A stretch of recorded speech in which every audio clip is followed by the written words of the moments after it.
Snowball, the first dog. Mother stood looking down at the puppy I was holding. This one, I said. I want this one. It was a little black female with a perfect white circle on its side, and I clutched it close to my chest and saw only the puppy, me, and the endless possibilities. I didn't realize how impossible the situation happened to be. I was just 7 years old. We were in a mountain village in the Philippine Islands in 1946, where my mother and father had come on a sort of work vacation getaway trip.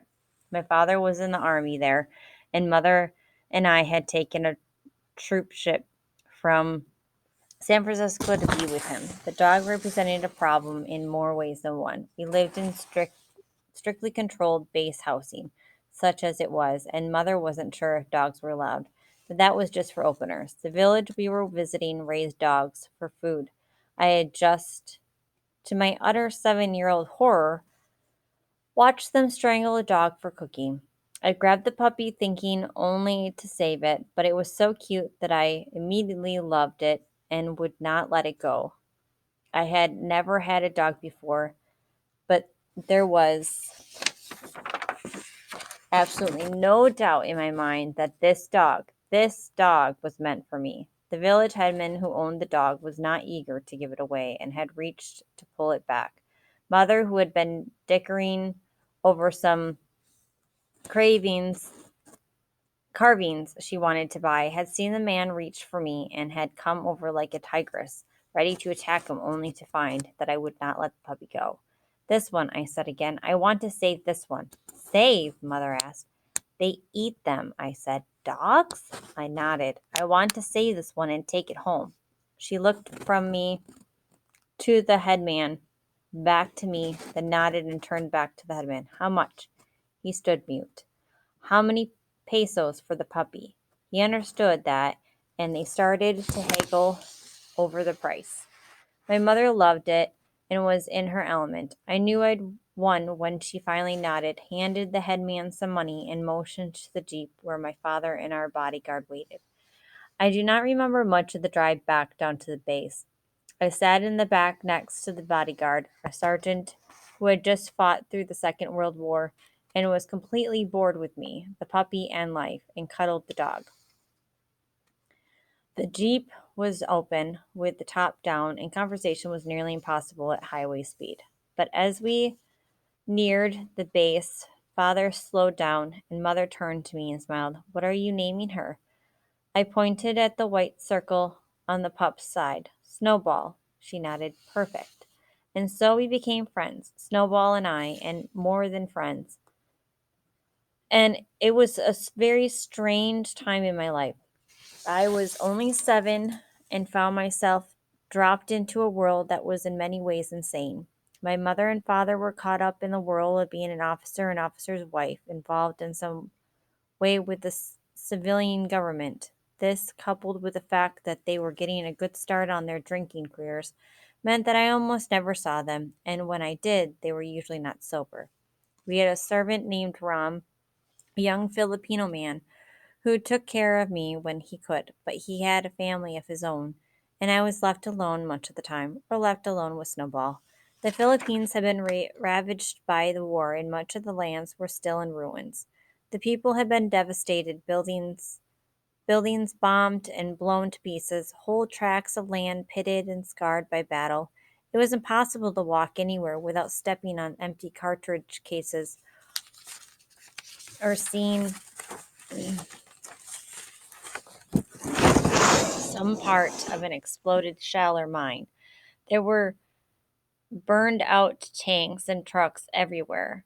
Old Japanese fighter planes sitting on the ground, buildings blown in half, and all too often a shallow grave or bulldozed trench with bodies in it. This became my playground, and Snowball became my guide. We grew up together. Snowball became an extension of me. I went native, as they said then.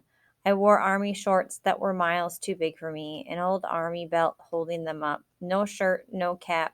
I sunburned constantly, so I had a band-aid over my nose to keep it from peeling all the time. and I evolved into being Filipino. Snowball grew tall in that first year with a thin hood look, one ear flopped down, the other standing straight up, and her tail tightly curved over her back. I took to standing on one leg, my other foot cocked into the knee, one hand holding Snowball's back by the short fur. In many ways, I think I became more dog than human. I would see things, blown apart buildings, old tanks, jeeps upside down, rusting guns everywhere, but Snowball would know things. She would see the obvious outside way a thing looked, but then she would move to it and smell it and perhaps lick it and dig at it and look under it, and I took to doing the same things. I would try to look inside what we were doing, follow Snowball's lead, and in doing this, I found more and saw more than I ever could have alone. We went everywhere, including many places where we were not supposed to be. We found a cave in the jungle full of Japanese bodies, skeletons, and boxes of Japanese money and swords and rats almost as big as Snowball. We moved through places in Manila where people were so poor and hungry that a whole family lived under a single overturned jeep and had only a handful of rice a day for 6 months. Still, they offered us food, even a tiny bit for Snowball, and I took it stealing from food from home and taking it to them. And we would sit and talk their language and eat rice and sardines with our fingers, and I would hear of their lives, Snowball next to me, as we squatted in the dirt and how the war had been for them. We watched cockfights where men put two roosters in a dusting ring and let them go at each other. Pesos flew around the pit while the men bet money on which rooster would win. We moved outside of town where the farmers wore conical hats and walked through rice paddies with huge water buffalo pulling wooden plows through the mud. Once there, Snowball saved my life. We were walking along a trail where the grass came down next to the dirt in tight clumps. I had gotten ahead of Snowball when she stopped to examine a pile of buffalo droppings. As always, I was barefoot and I was shuffling along. 2 steps ahead, I saw a pretty colored ribbon lying along the trail. Another step closer and I saw it had moved. It wasn't a ribbon but a snake, one that, I was to learn later, was deadly. Some involuntary signal made me start to jump, but I was too close. I was almost on the snake by that time. It was about to strike when a flash of black fur passed my leg. A Snowball grabbed the snake just in back of the head and with a quick flick broke its neck. It was all over in half a second. I stood shaking slightly while Snowball made sure it was dead, threw it off to the side of the trail, and continued on, stopping to look back, one ear up and the other down. Her black face questioning, wanting to know why I wasn't coming.